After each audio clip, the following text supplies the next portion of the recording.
Welcome to the Executive Forum Speaker Series from Purdue University's Daniels School of Business. I'm your host, Dave Randich, and I'm a lecturer here at the Daniels School, teaching undergrads on the West Lafayette campus. Executive Forum brings students and industry leaders together. Our speakers inspire our students and the public with insights on trends in their industry and guidance for students as they develop their business leadership skills. Today, we welcome to Executive Forum Mary Hoppe, Senior Vice President and Private Wealth Director at PIMCO. Come along with us as we build the future of business. Mary, thank you for joining us at the Daniels School of Business. Thank you for having me. This is a real pleasure. So our largest and most popular major here is finance. So a lot of us are interested in what you do and what your company's up to. Maybe you could get us started by just describing where PIMCO fits inside of the financial sector and what types of things you do for your clients. Sure. Well, first of all, thank you for having me. It's a pleasure to be here. The last time I was in this room was the first ever case study competition.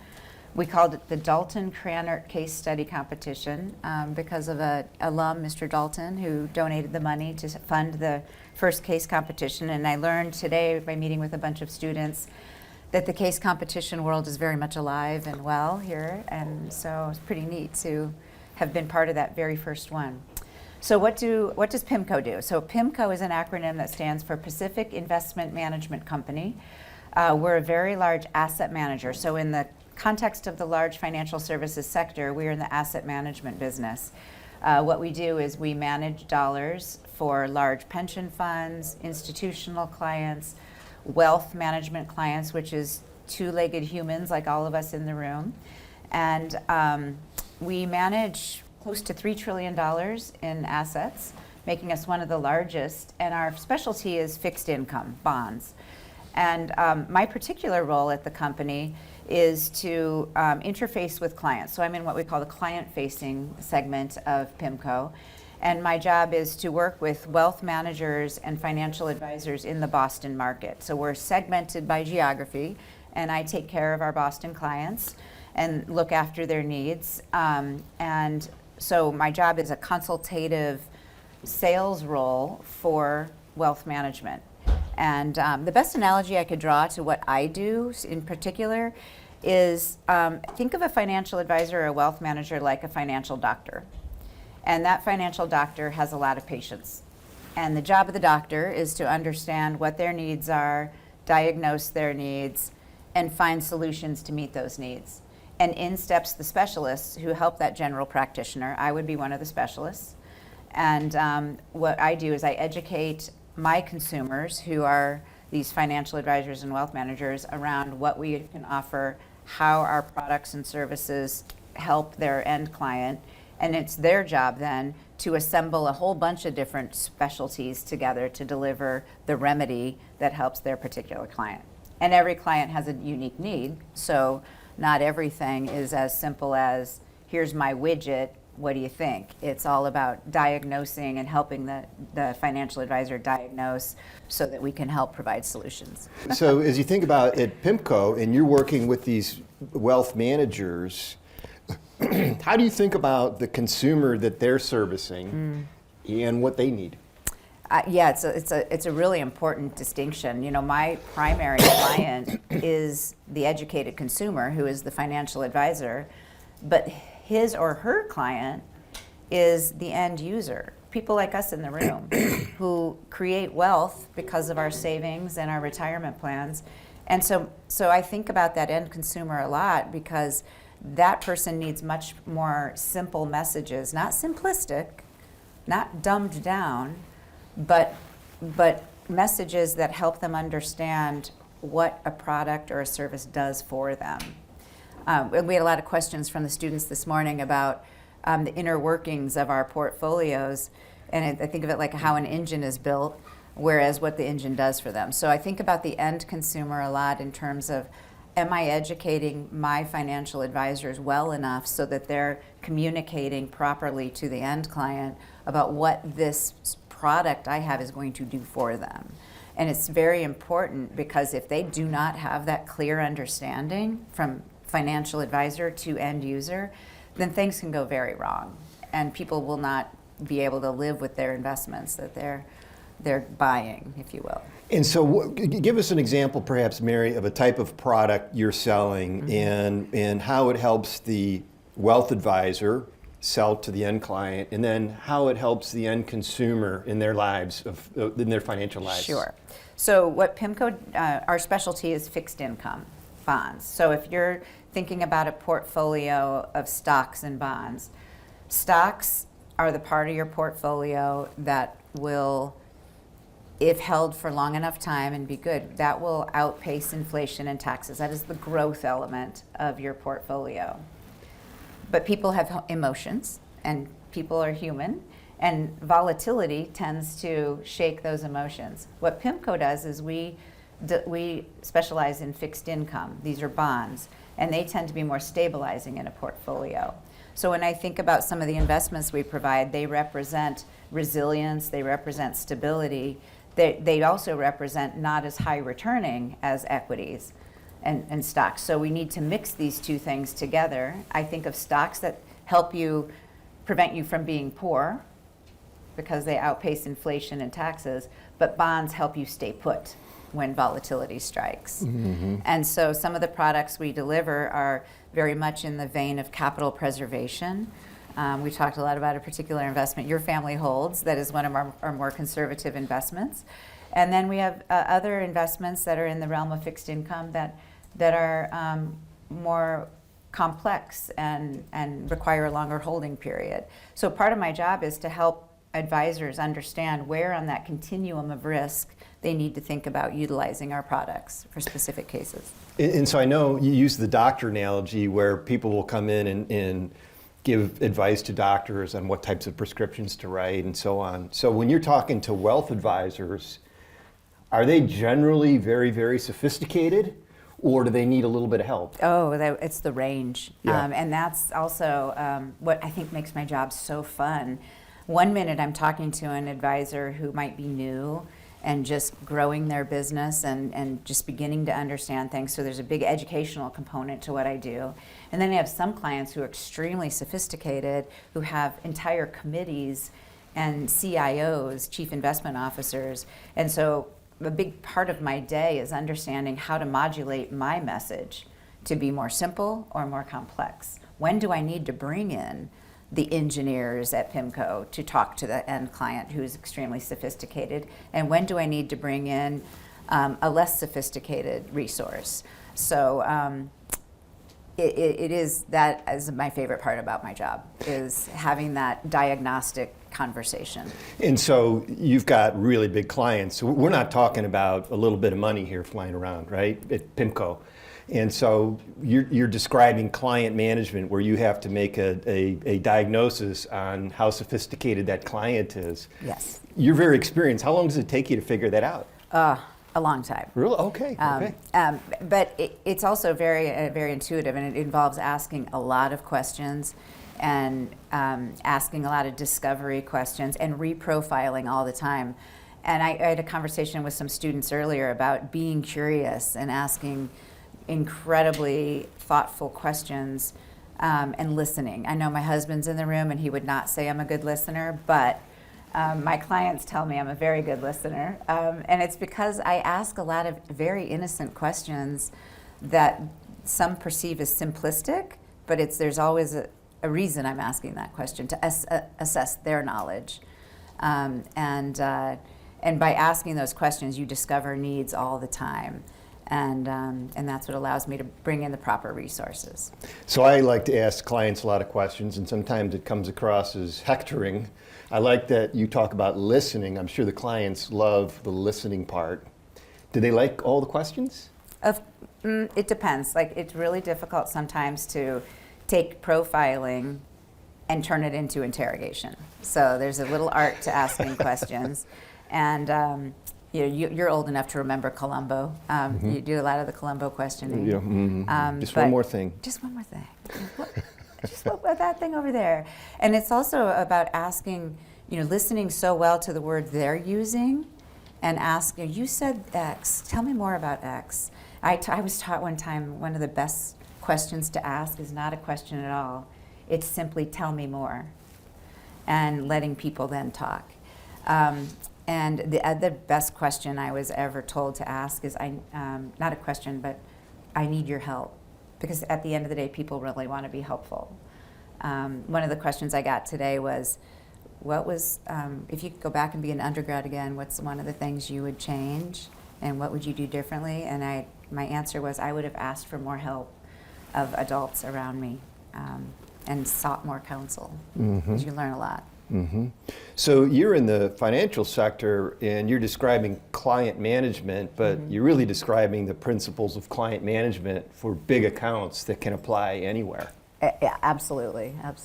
That idea of picking up your head and being curious.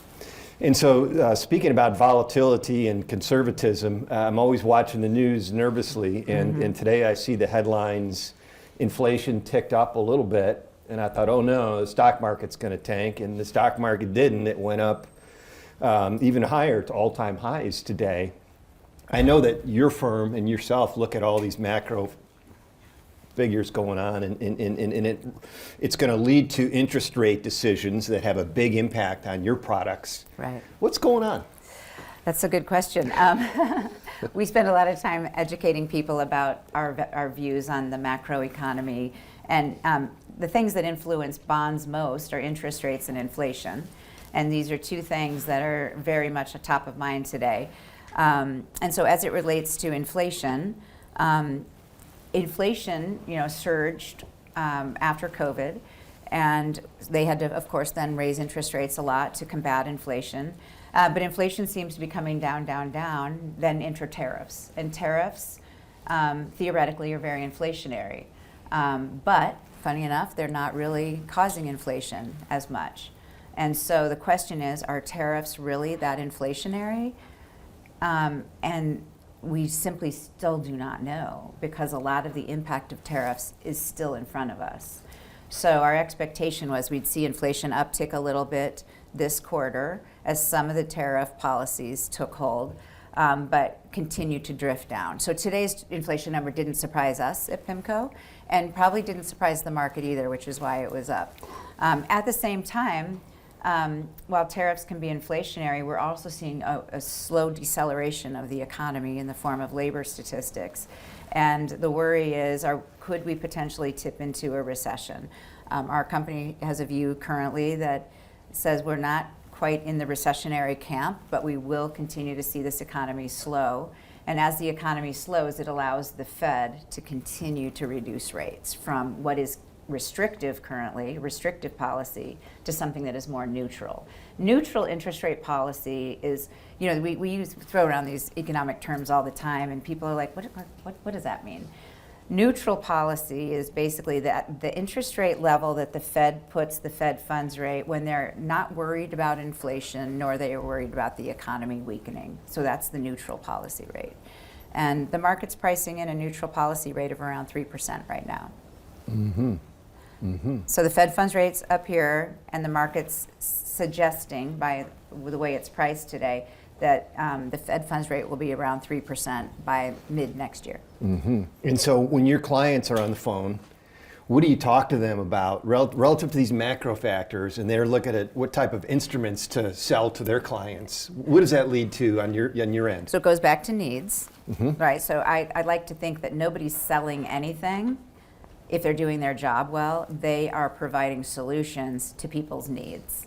It's a very different mindset when you think about what you do. And I know a lot of people have a negative view of, quote, sales.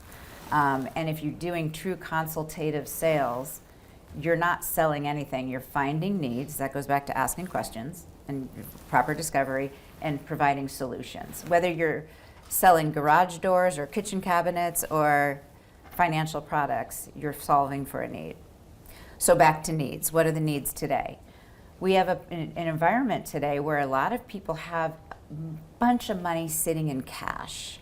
They have their long-term investment dollars sitting in cash because we experienced COVID, and then we experienced inflation, and then we experienced the Fed raising rates to such a high level that you were earning finally a respectable return sitting in cash. So people were earning 6.5% sitting in cash, taking no risk, for a few years. So guess what? All the money goes into cash. And now we have interest rates coming down. So one of the biggest needs my financial advisors are anticipating is a lot of money that should be positioned for long-term growth is sitting in cash. And these clients are going to wake up one day and their cash will not be beating inflation. So they need to find solutions for cash today. And that's where PIMCO steps in and says we have plenty of solutions that can earn more money than cash, but not be risky. So that's a need that I'm finding today that's really important for my financial advisors and my wealth managers to be addressing today, because interest rates are still high. By stepping out a little bit out of cash into other instruments, they can earn that attractive yield and basically lock it in longer than cash. And speaking of wealth advisors, I always ask my students, what do they want to do when they get out of college? And I'm surprised by how many say, I want to be a wealth advisor. Mary, please tell us all, what is a wealth advisor, and what do you got to, how do you be good at that? Yeah. So going back to the doctor analogy, a financial advisor or a wealth manager is somebody who's responsible for a client's financial needs. You know, a long time ago, I worked for a guy who defined a customer versus a client. And the word choice is really important in my industry. And he looked at the definition of these two words. A customer is somebody who buys a commodity or a service. A client is someone under the care and direction of another. Very different meanings. So a wealth manager, when I first got into this business, was basically a stockbroker. They were selling stocks. They were teaching clients how to accumulate wealth. And what happened was, over the course of many, many years, a lot of wealth has been accumulated. And now a lot of wealth managers I work with are managing a big pile of money that somebody's accumulated over the years. Going back to, I'm going to give everyone a little history lesson. If you go back before the mid-'70s, most people, when they worked for a company, worked for that company for 25 or 30 years. They got money pulled out of their paycheck every couple of weeks that went to a pension. And some institutional guy was managing this pension. And when you went and retired from that company, you just got this nice little pension. You didn't have to think about it. And then in the mid-'70s, this law change happened called the Employee Retirement Investment Solutions Act. We call it ERISA. Now that retirement savings was put in the hands of the employees themselves, and they actively pulled money out of their paycheck and invested it in this thing called a 401k. So the difference is now the individual is responsible for the investment decisions. So in steps a financial advisor to teach them how to accumulate that wealth. So these are financial doctors. After people accumulate a lot of wealth, now the financial advisor is responsible for distributing that wealth, helping people manage that wealth through retirement. You know, think about it this way: you build this big pile of money, and then you retire. Now you got to live on that pile of money, and people's retirement could be greater than 30 years. So there's a great deal of responsibility that these advisors have. So it takes a lot of financial acumen. It takes great communication skills and counseling skills. And I find that wealth managers are more financial coaches and therapists than they are, money guys. There's another aspect of being a wealth manager that people often forget about, which is these clients just don't land in your lap. You have to go find them, and you have to engender trust, and then have people give you their money. So there's a lot of business development involved in being a financial advisor, and so it's a lot of hard work. It's a lot of complicated stuff, and everyone's got the same 24 hours in a day. So it requires a lot of hard work. So to be a wealth manager is great, but just know that if that's a career choice you have, you don't just wake up one day and you're managing, $10 million. You have to find the $10 million. Mary, you had a great mentor when you were here. We have the Doster Leadership Conference, which is one of the highlights of our calendar here at the Daniel School. Mm-hmm. And you told me that you knew Ms. Doster when you were here, and she provided. How did that relationship inspire you in your career? Oh, she was fantastic. So Barbara Doster was the advisor to the School of Management Council that I got to be part of. And an upperclasswoman, Susie Vaughn, my sister Hillary knows Susie well. Susie Vaughn encouraged me as an upper class woman to join the Student Management Council, which I did. And then Barbara Doster was our advisor. And I was telling the students earlier when we had a session with some of the students, I don't recall having one woman instructor at Purdue my whole time here. Barbara Doster was the one female that was our advisor, and she was fantastic. She was the first female at Purdue that was a good example of what you could do, what you could be. And she was just really encouraging about going and taking risks. And one of the risks that I think back, I'm like, oh my gosh, I can't believe I did that, was this case study competition. And she helped us. She corrected mistakes we made along the way. She was a wonderful, wonderful advocate. But more importantly, she showed me how. She was a great example to follow as a female. And what might a couple of those things look like if you were to share with the students? Some of the things. Taking risks part of it, and being comfortable taking risks, being comfortable in the presence of Dean Weidenauer, who was the dean at the time, and asking for help. So she helped us build professional presence. She helped us build organizational skills. She helped us build those communication skills, and she provided us the runway. She kind of cleared the path and pushed us along, and that was the push that most of us really needed, and me in particular.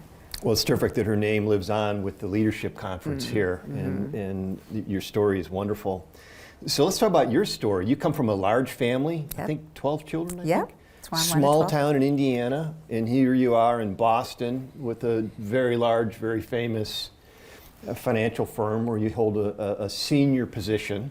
Tell us about your journey and what you learned along the way, maybe some of the mistakes even along the way, right? We don't have enough time for the mistakes, but so my journey was, and I'll be honest, I'm going to tell you the whole story. I shared this with Dean Bullard because, I think the assumption is that you have this very linear path and you knew what you were doing all along the way, and you got to this title as if I'm something special.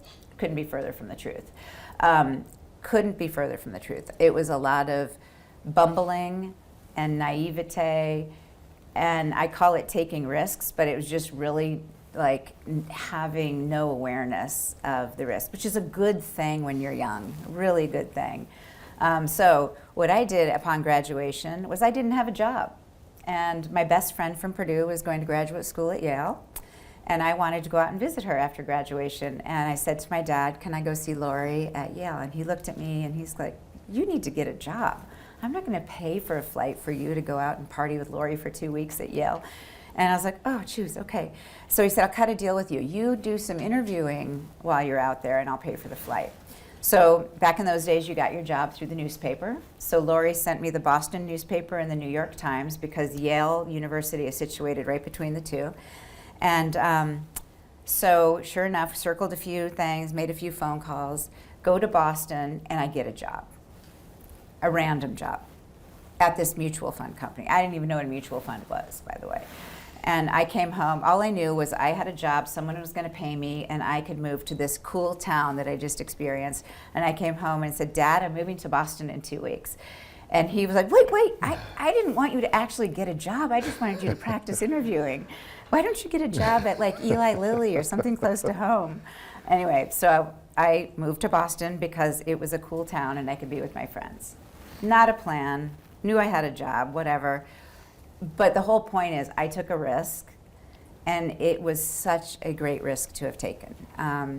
There was so much more I learned than just the nuts and bolts of my job. I learned that I could figure it out. I learned that I could find my first apartment. I learned that I could move to a town and know only one person and make friends. So I guess if there's anything you take away from that is you are at the age, folks, where taking those risks have very low stakes. If you screw up, that's okay. You pivot. And you don't have to have a perfect linear plan. You just need to keep marching forward and then pick your head up and look around as you're marching. And so, especially our students who get a finance degree that might be uncertain about where their path is going to lead, what would you encourage students to think about in terms of just attitude? What should their attitude be right now? Be a sponge. Be a sponge. You know, you're at the age where your frontal lobe isn't fully developed yet, which is perfectly good, because as the more you learn, the more that frontal lobe develops the right way. So no matter what industry you go into, if it's not the perfect first job, if it's not the perfect internship, who cares? Just ask a lot of questions. And a lot of what I encourage our kids, so we have how old is Teddy, 24? A 24-year-old and a 23-year-old. And we encourage them to just be that sponge. When you make a mistake, it's okay. You learn a lot in your 20s of what you don't want to do. And that's just as valuable as what you do want to do. And make the mistakes while the stakes are low, and take the opportunities while there's plenty of them for you. And so what does that look like specifically in PIMCO? So you got a 22-year-old, you give them a laptop, maybe they're in a cubicle somewhere in a space. What kind of behavior are you looking for out of them to make you believe they have a future in your firm? Oh gosh, I work with a lot of young people at PIMCO, and we recognize that young people don't have all the answers, even though you're all a heck of a lot smarter than we were at that age. But what we look for is attitude, work ethic, and curiosity. Because you can't teach those things. Those are already in you.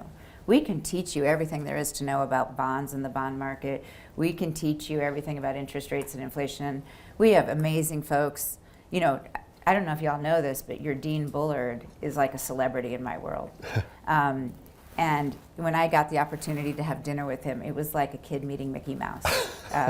And so they take advantage of all the smart people around you. So we can teach people that. What we cannot teach is, are you the first one in the office? Are you the last one out? Are you the kid that wants to be in person? Are you the kid that's happy working remote? By the way, we don't let people work remote much. Are you curious? Are you asking the right questions? And that will take you so much further, because all that other stuff will get taught along the way. Technical skill, you're probably at Purdue, you're getting an amazing technical education. Be proud of that. But the other stuff is so much more important.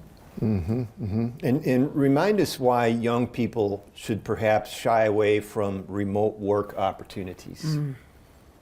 It goes back to the sponge. The sponge dries up when you're working remote. It's being around people and learning those other skills that are far beyond technical skills. How to communicate, how to be a team player, how to influence. You know, I'm in a sales consultative role, but it's about influencing behavior. And your life is sales. You're influencing behavior all the time. And you need to be around other people to learn those skills and really refine them. And so I think in person is so much more important. Wonderful, wonderful. I do have to say this though. Yeah. You really have to have good Zoom capabilities. So when we were all in lockdown, I got really good at doing Zoom calls. And now I'm in person all the time, and I recently had to do a Zoom call, and my Zoom muscle just was so fatigued. And so to have those Zoom skills is also really important. So while I say you want to be in person, you still want to master your technical instruments really well. We have to be multimedia because a lot of interviews now are over Zoom. Right. So we got to get the jobs through Zoom and then learn how to work with others in person, right? Has anyone had to do a higher view? Aren't those painful? So what's a higher view? It's a video thing where you have to like talk to an empty screen, like with a prompt, and you're just talking at the screen it's like with the first screening that they do for internships. And that is so important. So I would be super intimidated if I had to do a higher view today myself. But what I would recommend for young adults doing a higher view is just practice in the mirror. And there's this term that is thrown around a lot, and the term is fake it till you make it. And that term grates on my last nerve, I tell you. Because it implies that you're not being genuine. It implies that you're being... Inauthentic. That's the word, inauthentic. So I prefer to say practice it till you master it. Practice till you master, not fake it till you make it. Mm. And with this painful thing called higher view, it's a necessary evil in our world.